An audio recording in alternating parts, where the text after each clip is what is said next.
Hello friends, போன எபிசோடில் inheritance பற்றி பார்த்தோம். இந்த எபிசோடில் பாலிமார்பிசம் பற்றி பார்த்துட்டு அடுத்து அப்ஸ்ட்ராக்ஷன் பற்றி பார்த்தா நமக்கு பெட்டர் அண்டர்ஸ்டாண்டிங் கிடைக்கும். பாலிமார்பிசம் அப்படின்னா என்ன? பாலினா மெனி, மார்பிசம்னா ஃபார்ம்ஸ். பாலிமார்பிசத்துக்கு அன்றாட வாழ்க்கையில் ஒரு உதாரணம் பார்ப்போம்.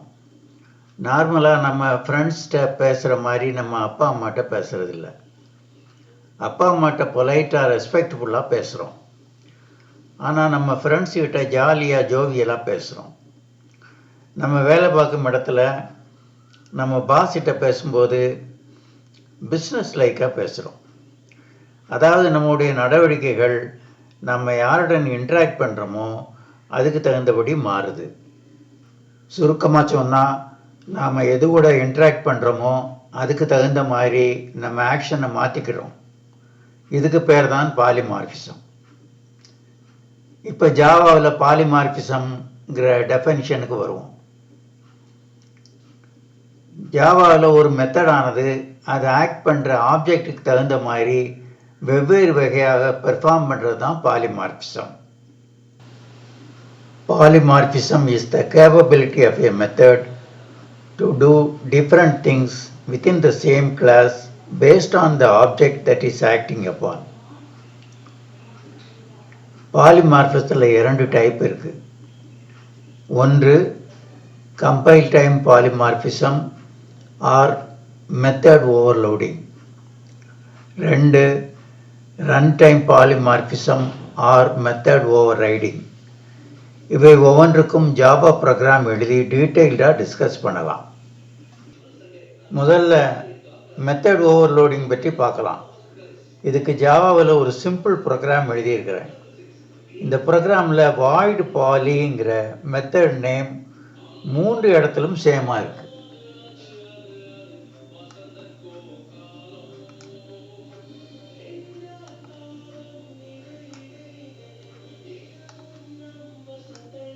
இந்த 3 மெத்தட் நேமும் ஒரே கிளாஸில் இருக்கு.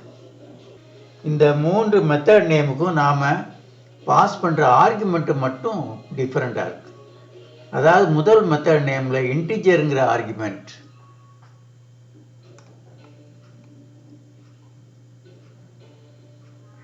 இரண்டாவது மெத்தட் நேமில் டபுள்ங்கிற ஆர்குமெண்ட்,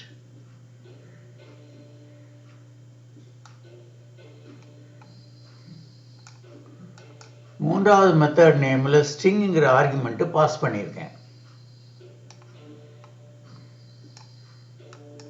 இப்போ மெயின் கிளாஸுக்கு ஓபிஜேன்னு ஒரு ஆப்ஜெக்ட் கிரியேட் பண்ணியிருக்கேன். அடுத்து 6ன்னு இன்டிஜர் பாஸ் பண்ணி மெத்தடை கால் பண்ணுறேன்.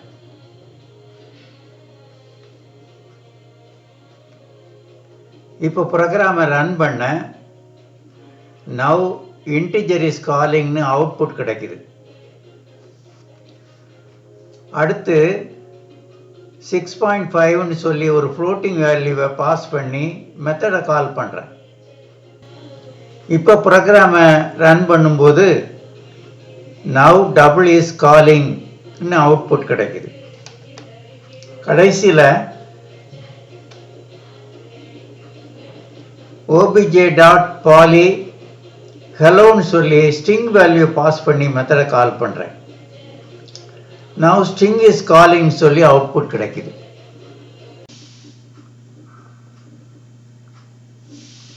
இந்த எக்ஸாம்பிளில் பாலி என்ற மெத்தட் இஸ் ஓவர்லோடட். அதனால் கம்பைலர் 6 என்ற இன்டிஜர் டேட்டா டைப் ஆஃப் ஆர்குமெண்ட்டை சூஸ் பண்ணினவுடன் அதனோடு கூடிய printing statement now integer is calling என்று அவுட்புட் கிடைக்குது. அப்படி இல்லாமல் கம்பைலர் 6.5 என்ற ஃப்ளோட்டிங் டேட்டா டைப் ஆர்குமெண்ட்டை சூஸ் பண்ணினவுடன் அதனுடன் கூடிய printing statement now double is calling என்ற அவுட்புட் கிடைக்குது.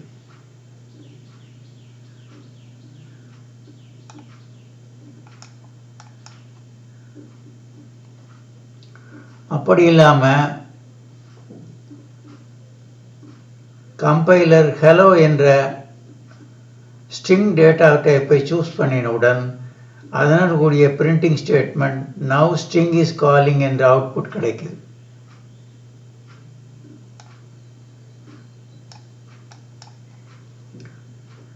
அதாவது மெத்தட் கால் ஆகும்போதே கம்பைலர் எந்த ஆர்குமெண்ட்டை எக்ஸிக்யூட் பண்ணணுங்கிறது முடிவு செய்யப்படுகிறது. எனவே overloading is an example of compile time polymorphism. இங்கு மெத்தட் காலுக்கும் மெத்தட் டெஃபினிஷனுக்கும் இடையே உண்டாகும் லிங்கிங்கை ஸ்டாட்டிக் பைண்டிங் என்று சொல்வாங்க. இறுதியாக மெத்தட் ஓவர்லோடிங்கை யூஸ் பண்ணுறதுனால என்ன அட்வான்டேஜ்னு பார்க்கலாம். ஓவர்லோடிங் கான்செப்டை யூஸ் பண்ணுறதுனால கம்ப்யூட்டர் மெமரியையும் டயத்தையும் சேவ் பண்ணலாம். இப்போ நாம் எழுதிய ஹோல் ப்ரோக்ராமை ரன் பண்ணி பார்ப்போம்.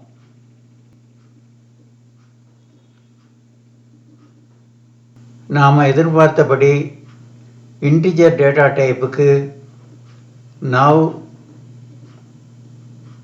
Integer is calling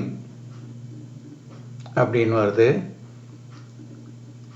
float data டைப்புக்கு நவ் டபுள் இஸ் காலிங் அப்படின்னு வருது, அப்படின்னு அவுட்புட் கிடைக்குது. மற்றும் ஸ்ட்ரிங் டேட்டா டைப்புக்கு நவ் ஸ்ட்ரிங் இஸ் காலிங் சொல்லி அவுட்புட் கிடைக்குது.